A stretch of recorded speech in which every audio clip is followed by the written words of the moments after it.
Björn Borg, an astrological portrait by Ciro Discepolo. The moon in the second house gives those who possess it a hunger for gain, a need for wealth, a desire for economic security that goes beyond the average.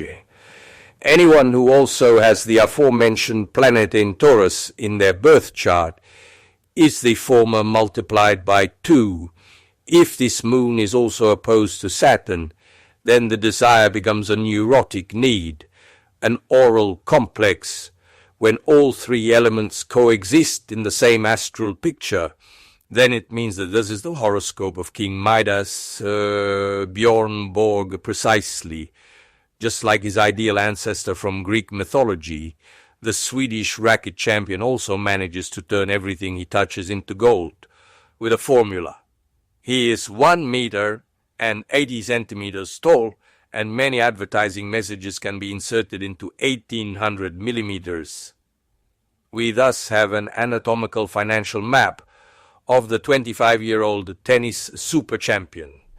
His feet, beyond their intrinsic value on the court, yield him several hundreds of millions. For the shoe sponsor, the shorts the same. And so the chest area with the shirt, the occipital area with the Native American headband, the hand with the racket, and so on. Even the hidden areas bring him staggering sums. In fact, they even pay him to say that he willingly chews a special gum. Probably before long, emulating the limits foreshadowed in a famous science fiction novel, The Space Merchants. He will have the parts exposed to light tattooed so as not to lose precious money. It is estimated that he earns around 5 billion lire a year, or about 13,700,000 lire per day, which is more or less a lira, the salary of an employee for a year, including hours intended for rest and leisure. All of this is not even affected by taxes, since he chose the Principality of Monaco as his legal residence and no taxes are paid there. Considering the career he has lived so far and the interest already accumulated, it is estimated that his current assets fluctuate around 25 billion lire. It may seem indelicate and a tad acidic to introduce the Borg character not for his very high sporting merits, but for the very particular relationship that binds him to money. But while the discussion on the former is rather obvious, it is instead very interesting to talk about the second point, as it is certainly an interpretative key to the man Borg. For some, the Borg-money pairing will seem obvious, while astrology teaches us that nothing is taken for granted, and that even a great champion, if he presents certain aspects, can be poor or little more. When we try to penetrate the mystery of a man, the fascinating mystery of a psychology, all we are doing is attempting to bring out his libido. And where is our subject's libido? Certainly in large part in the values mentioned. If one believes in the force of sympathy, or the resonance with which two realities vibrate in unison, one cannot think that money, which plays such a large part in the life of the Swedish champion, is only a random consequence of the role he holds. If this were not the case, who or what could have centrifuged, even competitively, a sun as centripetal as his? The first luminaries conjunct the Imum Coeli. With the Sun strongly conjunct the Imum Coeli, the dominant of the chart along with Uranus on the descendant, he is very Cancerian, despite the Gemini and Aquarius values, the ascendant. He would therefore have willingly stayed in his personal citadel, home, island, lake, or ovi, avoiding the stress of public life. It is known that he lives a very withdrawn life, that he does not frequent the nightclubs, that he goes to sleep early, that he loves staying at home or in a hotel.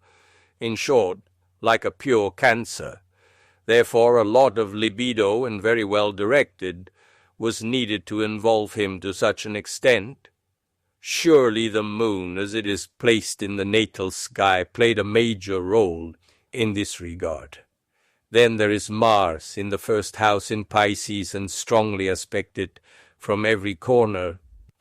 Michel Gauquelin widely demonstrated with thousands of statistically examined cases that the fiery planet is present much more than average at the ascendant and midheaven in the birth charts of successful sportsmen. At the ascendant and midheaven means around these 2 points up to about 12 degrees. In the case examined, the distance is greater, but 2 things must be considered. That being in the first house is the strongest position, relatively to what we are examining, immediately after that of the conjunction to the ascendant. That Borg's birth chart, as can be seen from the graph, was drawn for the considerable latitude of 15 degrees and 21 minutes north, so we have a very particular house division, with a first house that takes up almost 3 complete signs, and consequently should suggest a proportional increase in the limits of the conjunction to the ascendant, limits which arose from a mass of values relating to more southern latitudes. Apart from these considerations, Mars is in Pisces and certainly explains the value of the feet in the game of perhaps the world number 1 of all time. The planet is the dispositor of the second house in the first and suggests the following reading: money earned through personal charm or through the exploitation of one's body. The beautiful Venus Cancer between the 5th and 6th house must certainly be considered in the 6th house, that of work, given the exceptional results achieved here.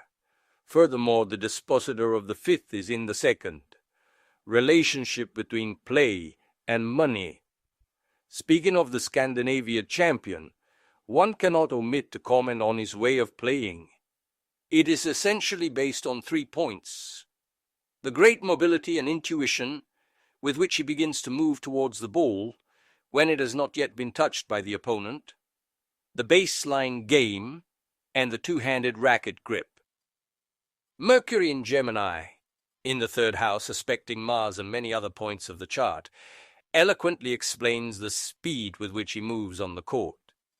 Regarding intuition, the Mars-Neptune trine tells us about it. The baseline game is Borg's strong point. Those few meters on either side of the baseline where no one beats him. It even seems rhetorical to comment on how this peculiarity should be related to the Cancer-Taurus 2nd house values of the natal chart, that is, to his desire for protection, for isolation, in contrast to the fear of the unexpected, of coming out into the open, which the net game represents. He began to grip the racket with 2 hands when small and fragile. He improvised the first solitary shots against the garage at home. Since then, he has never wanted to change. They told him, if you want to become someone, you have to learn to hit the ball with 1 hand only. And he said, I knew I would never do it.